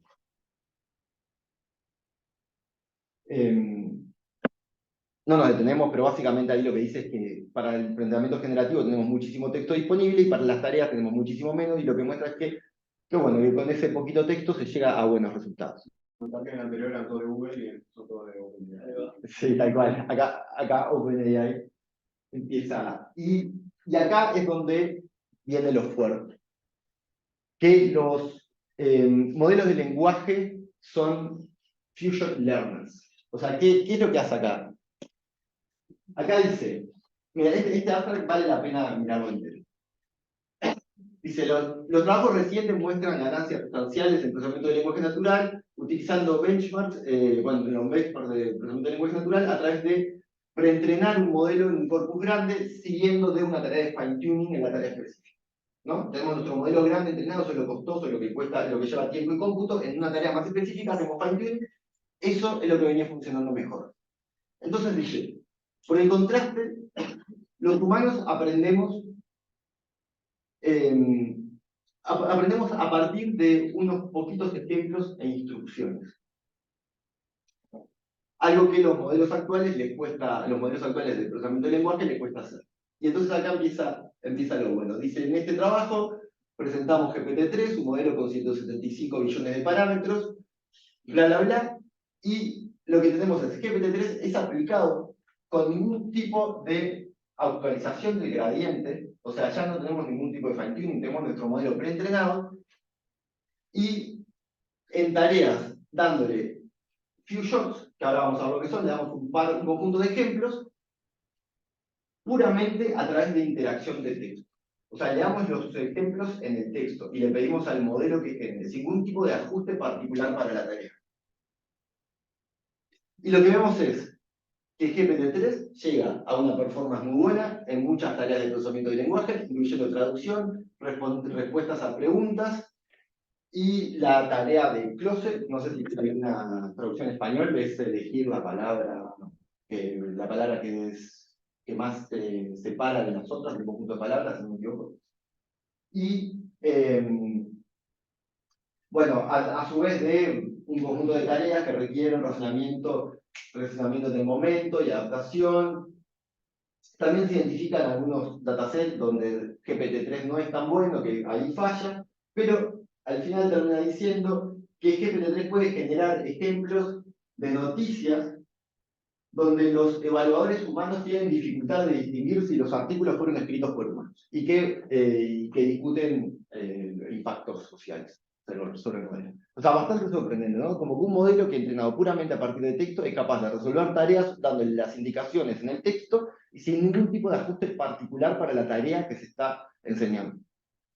Dicho de otra manera, un modelo que lo entrenamos con texto y sabe sumar, por ejemplo, que le decimos una cuenta más tal cosa igual y es capaz de poner un resultado correcto, pero no fue entrenado para sumar, fue entrenado con texto. Capaz que en el vasto universo del texto con el que fue entrenado apareció esa suma puntual. Puede ser. Perdona, y eso genera código también. Además es entrenado con código LaTeX, o sea que es capaz de procesar código con archivos estructurados, o sea que uno le puede pasar un JSON y es capaz de trabajar con el JSON. Y para terminar, lo que decíamos de few shot, one shot y zero shot, el modelo, la forma en la que es probado es tiene una descripción de la tarea, 2 puntos, en el caso de few shot, algunos ejemplos, y un ejemplo al que se le pide completar. En el caso de one shot, un único ejemplo, y en el caso de zero shot, solamente la traducción de la tarea. Y lo que tenemos es, por ejemplo, en respuestas de preguntas, Open Domain sería cuando el sistema puede hacer una consulta a internet, traer un texto donde eventualmente está la respuesta e intentar responder utilizando ese texto como contexto. Y Closed Book sería cuando el modelo genera nada más. lo que tenemos acá es que el GPT-3 entrenado solamente como modelo generativo, acá tenemos las tres variantes de Zero Shot, One Shot, Diffusion, funciona sorprendentemente bien. O sea, y además en mundo cerrado, ¿verdad? No le estamos haciendo una búsqueda, dándole ese texto y que utilice ese texto para responder. Le estamos pidiendo al modelo que responda y funciona. Estos son tres datasets. En el caso de Trivial QA funciona mejor que el estado del arte. Y en los otros, por ejemplo en WebQuest, si lo comparamos con el que es Open Domain, de repente no llega, pero si lo comparamos con el que es, bueno, en realidad con los crossbook, pero bueno, pero funciona bastante bien sin ningún tipo de fine tune. Parece que estoy como queriendo vender GPT. Y ahí viste tipo, en la parte que no funciona tan bien, bueno. Y por último, resultados en traducción automática. O sea, este modelo nunca fue entrenado para traducir, fue entrenado con texto y aprende a traducir, sin ningún tipo de supervisión explícita. Capaz que aparece en algún parte del corpus un documento y el mismo documento traducido, puede ser, pero no hay un corpus paralelo que diga esta oración en un idioma y esta oración en otro. Y lo que tenemos acá es las tres variantes que mencionamos de GPT, el SOTA es el estado del arte, y después aparecen algunos modelos que obtienen buenos resultados. Y lo que se puede ver en el corpus, tenemos un 93% de palabras que están en inglés y un 7% en otros idiomas. Y el modelo es, para traducir desde el inglés hacia otro idioma, no es tan bueno, o sea, no es que sea horrible, pero no es tan bueno, pero para traducir de otro idioma hacia el inglés es sorprendentemente bueno. Tenemos, por ejemplo, esta columna, ¿El SOTA que es? el estado del arte. Es el mejor modelo al momento del artículo. O sea, los mejores resultados que se tienen. Y en cualquiera de las columnas que llevan hacia el inglés, tenemos resultados que... romano. Es un... Sí, romano. Romano aquí. Sí. Y bueno, y ahí terminamos.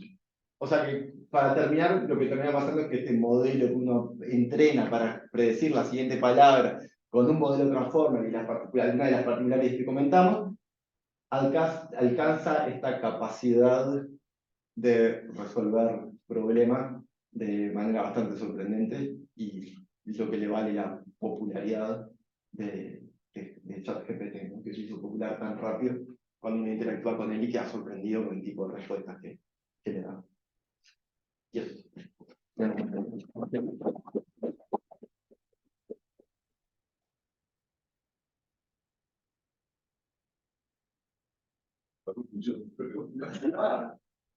No, perdón por el tiempo que se fue un poquito. Yo tengo una. Se dice que se puede entender que el ChatGPT pasa antes del Turing. Luis, ¿qué opinas? Si le preguntamos a ChatGPT, nos dice que más o menos. No, eso es una cosa que es... A ver, el test de Turing es como un método no formal. Sí, es una cosa muy vaga. Claro, entonces es cierto que cuando uno le pregunta cosas, normalmente puede contestar, digamos, simulando ser humano. Y de hecho, nosotros hicimos una especie de experimento, no sé si vinieron ustedes a la ingeniería de muestra este año. Hicimos un experimento en el cual le hicimos a un montón de humanos un conjunto de preguntas, eran 9 preguntas, y tal que nos respondieran preguntas súper variadas, ¿no? Como, a ver, ¿cómo bañarías un elefante? Era otra, ¿cómo se hace el merengue italiano? Era otra, y no sé qué. Tenían que dar respuestas cortitas. Y después se lo preguntamos a ChatGPT y a otros sistemas automáticos, ¿no? Entonces coleccionamos todas esas respuestas y armamos una aplicación donde le poníamos en la pantalla a la gente que viniera a contestar y si lograban distinguir en una buena cantidad de veces la automática de la humana, le dábamos un bombón o un chupetín. Y tal, nos quedamos con casi todos los bombones. Porque nada, era un problema realmente difícil. Pero, por ejemplo, una de las cosas que vimos que los que más respondían se daban cuenta es que los humanos tenemos que escribir con falta, ¿no? Entonces, cuando había algo escrito que no tenía símbolo de puntuación, tenía falta o una cosa de eso, decían, ah, es humano. Y claro, cuando es automático, escribe muy bien, a veces demasiado bien, entonces uno se da cuenta de que hay algo raro ahí. Escribe también de que esto no puede ser hecho por humano. Entonces, por ese lado, todavía no pasa. Pero le podés pedir al ChatGPT que escriba mal. Sí, pero se equivoca siempre. O sea, También siempre le dijimos que contestara en el tamaño de un tweet, entonces como que intentaba hacerse el canchero como si estuviera usando Twitter, ¿no? Entonces, a veces ponía emojis y cosas así. Sí, el chat GPT. Sí. Una prueba que me gustaría hacer es que Casar y Morley escribieron cosas en este momento que son completamente incomprensibles. Yo no sé si era el lunfardo que se hablaba en aquella época, en los años 30, o simplemente un lenguaje inventado. Decirle a ChatGPT, meterle ese texto y decirle, ¿me puede explicar qué significa este texto? Hay que tener cuidado con eso porque esos son textos que son analizados por mucha gente. Entonces, los análisis de eso también están en la red. Entonces, ChatGPT también está entrenado sobre los textos y los análisis de esos textos. Te va a traer un análisis hecho por alguien, no va a generar nada nuevo. Claro, ChatGPT normalmente nuevo en cosas creativas. Sí, pero lo que sería interesante es poner, no poner el texto completo, sino poner frases completamente incomprensibles, ¿verdad? Que seguramente muchos de los críticos que también podría, hay otros autores que los Olivos y eso de franceses que son analizados por la incomprensión que generaron, pero esto podría ser frases que decir, bueno, ¿qué significa esto? Entonces ahí no va a ir hacia el crítico, porque el crítico seguramente hizo un análisis completo, pero no te dijo qué significaba esta pequeña frase completamente incomprensible. Pero sabiendo cómo esta gente te va a responder, bueno, hay muchas opciones, hay mucha discusión entre los técnicos de qué podría significar esto, y las opciones son primero que no sé qué, y segundo que no sé qué. Claro, Luis te va a responder a A ver, tiene limitaciones, seguro que hace cosas maravillosas que nos sorprenden, pero tiene limitaciones. No, yo tengo una pregunta, porque ahora le puedes pasar una imagen y hay algo más que el texto lo que analiza. Le puedes hablar y te responde. O sea, cuando lo hablas, capaz que lo pasa a texto, pero cuando le pasas una imagen. Tiene que tener una entrada adicional. El decoder, encoder y en el corazón se encuentra. Pero eso es como que ahora decís text to music, text to image. Entonces tiene dos partes. Claro, más de imágenes, ya le incorporaron un montón de. Sí. Pues se encuentran el espacio latente ahí y van. Y otra pregunta, capaz que es una chutada. ¿Viste que DeepMind desarrolló en el 2022, creó un algoritmo nuevo de multiplicación de matrices?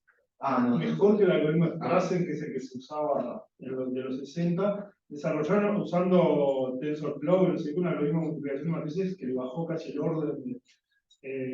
No sé si está metido en.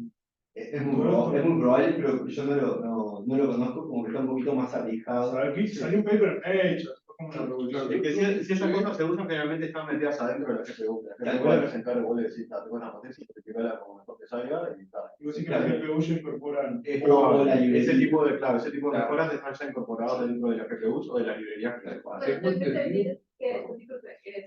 Eso que hizo DeepMind, de hecho te da como qué tipo de computador tú puedes aplicar. No es en cualquiera. Pero ¿no es cierto que en alguna tarea computacional clásica ChatGPT te produjo un algoritmo que mejore el estado del arte? Yo leí una cosa así. Puede ser, no sé. No tengo conocimiento, pero puede ser, sí. Bueno, a Chola le pasó, pero no era el estado del arte.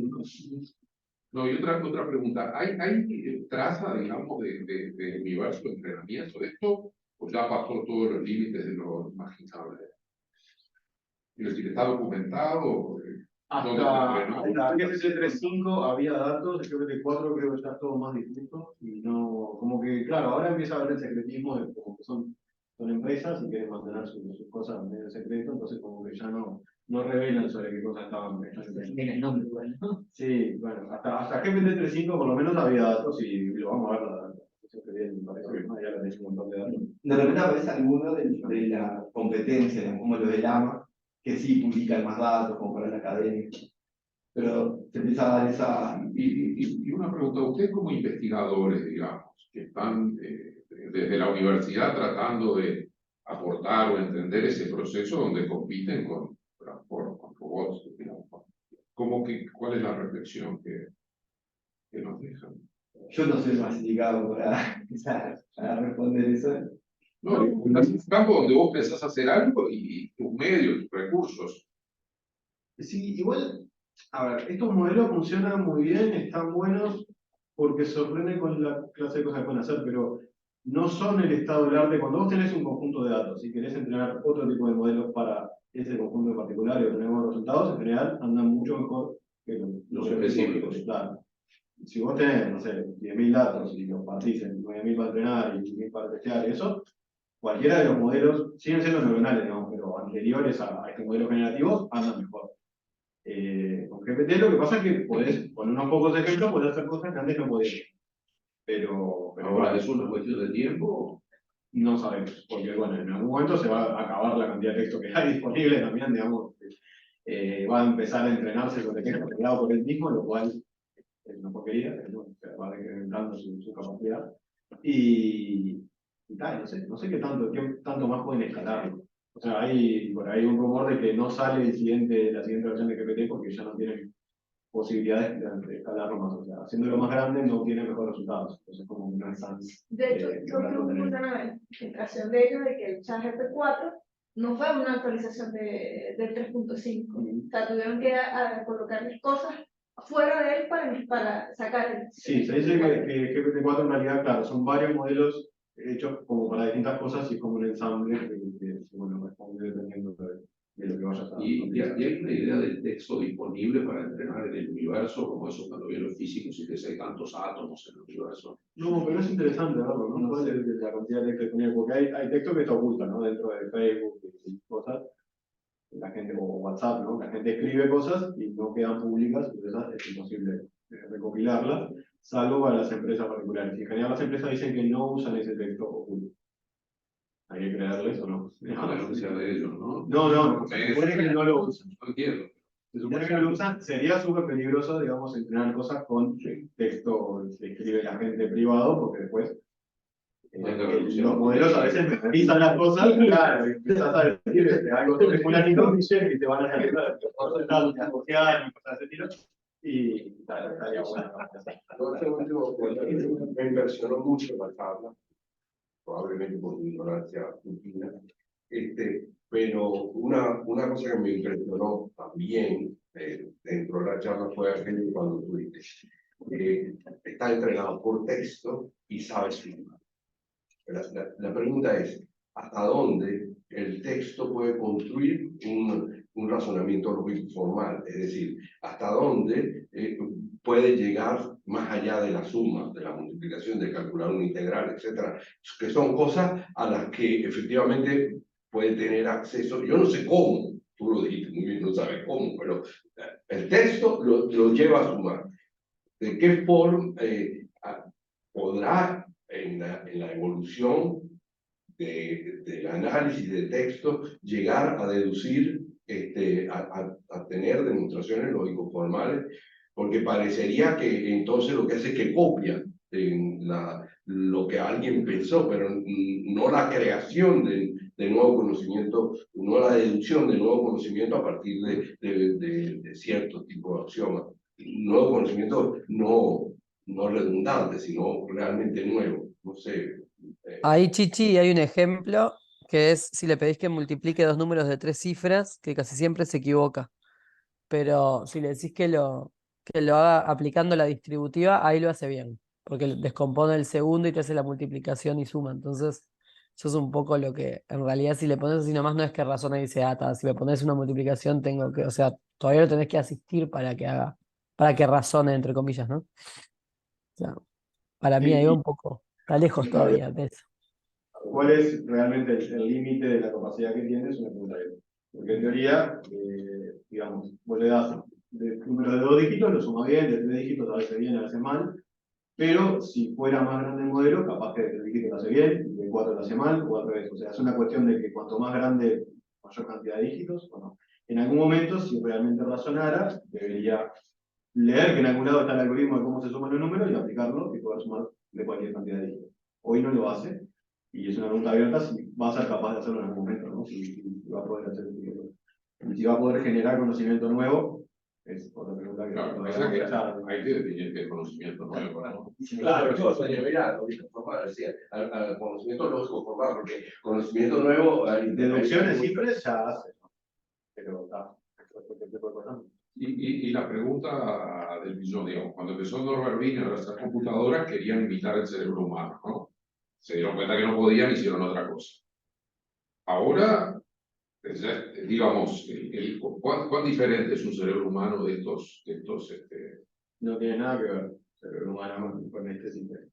O sea, van por caminos completamente distintos. Igual, algunas cosas, hay experimentos de que algunas cosas se parecen, pero claro, el humano no, capaz que no es el cerebro físico, no los procesos. Porque dicen, no, porque yo soy capaz de crear, digamos, yo soy matemático. Entonces, ¿qué hago? Y leo cosas y pienso y mezclo y escribo. Sí, seguro, digamos, seguro. Hago lo mismo. Pero no sabemos si es lo mismo. Bueno, eso es discutible.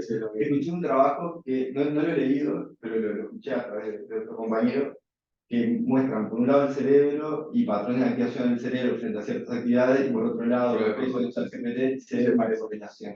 Sí. O sea que tienen como que son cosas bien distintas, ya hay algunas cosas que están siendo en común. Pero los patrones de atención respecto a la atención que tiene el humano cuando le Creo que era más bien un patrón de activación, según lo que el patrón de activación en resonancias del cerebro. Yo digo, al fin y al cabo el cerebro no es más que una máquina bioquímica eléctrica, ¿no? Es eso. Bueno, pero en la primera fotografía Margulis Pitt, que tú presentaste, Margulis Pitt tenía un seminario en Harvard, donde iba Norbert Wiener y iba un gran cardiólogo mexicano que fue el que dio origen a todos los primeros artículos de neurofisiología con Wiener. Entonces ellos tenían un seminario semanal en donde trataban de poner en práctica las ideas que dijo las primeras investigaciones estaban inspiradas en el cerebro, ¿no? O sea, por eso son redes neuronales. Intentaban imitar, porque el conocimiento que se tenía de las neuronas en la época, intentaban imitar cómo sería el comportamiento matemático. Y bueno, eventualmente se descubrieron más cosas sobre las neuronas que decían que realmente no funcionan así, y eventualmente se inventaron más cosas sobre redes neuronales artificiales que tampoco se parecían a nada en la neurona biológica. Y hubo como un divorcio de las dos áreas. Por ejemplo, en la forma de entrenarla, que es backpropagation, no tiene ningún correlato biológico conocido ni nada por el estilo. Entonces, bueno, por ese lado sabemos que son cosas distintas, pero capaz que en algún momento o convergen o tienen cosas en paralelo que son similares. Eso puede pasar.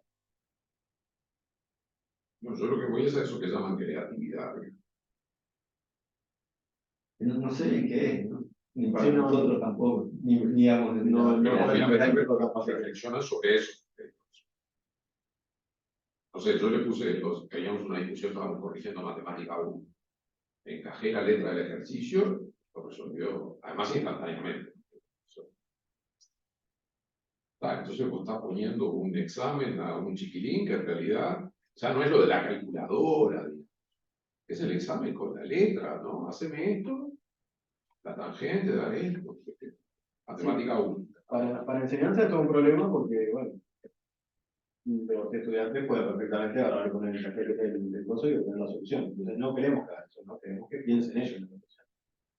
Entonces, bueno. Yo le pedí que muestre una identidad simple de funciones hiperbólicas y mandó fruta, pero... fruta que... Bueno, eso es lo siempre te va a devolver algo que por lo menos suena bien. Entonces es muy difícil distinguir cuando está bien. Sí, Yo al principio dije, empecé a leer lo que decía, todo esto es falso. Pero cuando corregís algún examen, te encontrás lo mismo. No, y eso es lo otro, no sabe cuando no sabe algo. O sea, no es capaz de darse cuenta. Por más de que vos le digas, si no conoces la respuesta de algo, decime que no lo conoces, en vez de inventar, igual inventa. Entonces, sí, lo voy a hacer, invente. Eso es una tarea de la conciencia. Pero para despertar un poco del cerco que estamos atacando, hay cosas que son interesantes. Si uno le dice, por ejemplo, te manda ya la respiración y responde mejor. Eso no es estable, es una locura. O sea, es increíble que funciona, pero funciona. Lo cual significa que algo. Pensá bien esto, es como respirar hondo y pensarlo paso a paso. Claramente no respira hondo. Claro, lo que pasa es que perdimos casa de que es lo que necesito realmente, ¿no? No, bueno, ya las últimas, tengo que confesar, las últimas transparencias empiezan a ser completamente complejas en el sentido matemático del término, no complejas porque ya sean complejas, sino ya todos las interconexiones y lo que está dentro de la caja ya. Que aprenda a traducir de la nada, sin ver ejemplo de traducción. Sí, Que de hecho, capaz que si uno lo piensa como humano, tiene sentido. Uno no aprende un idioma con corpus paralelo. Uno aprende un idioma, otro aprende, después aprende otro idioma y es capaz de traducirlo uno al otro. Acá estaría pasando algo como. Claro, en el camino viste un montón de ejemplos paralelos. Sí, Perro se dice dog y que gato se dice cat, y así como más frases. sí, siempre. Bueno, en el primer idioma no. En el primer idioma lo aprendemos ahí no puedo, tenemos que apoyarnos. Pero en el segundo sí, nos apoyamos en el primero. Bueno, pero hay métodos para aprender idiomas sin recurrir a un tercer idioma. Ahí sería un ejemplo. Ese sería un ejemplo. Parecido a lo que está haciendo tu Yo traté de aprender igual. Es más fácil que No, sobre todo porque te confundí, digo, te ponen un dibujito, bueno, otro idioma, te ponen dibujito. Entonces, lo que era un libro, yo pensé que era un diccionario. Pero ahí tenés la parte paralela, te ponen dibujitos. Si vos tenés un modelo mental de lo que es ese dibujito, lo estás trasladando. No, claro, sí. Claro. Hay otro idioma que te da. Claro. Tenés que pasar el mouse para la izquierda o para la derecha y quedó bastante. Sí, tengo como tres pantallas. Una cuando voy para arriba, otra. Quiero ver dónde está lo de parar la grabación, pero de acá hasta allá no.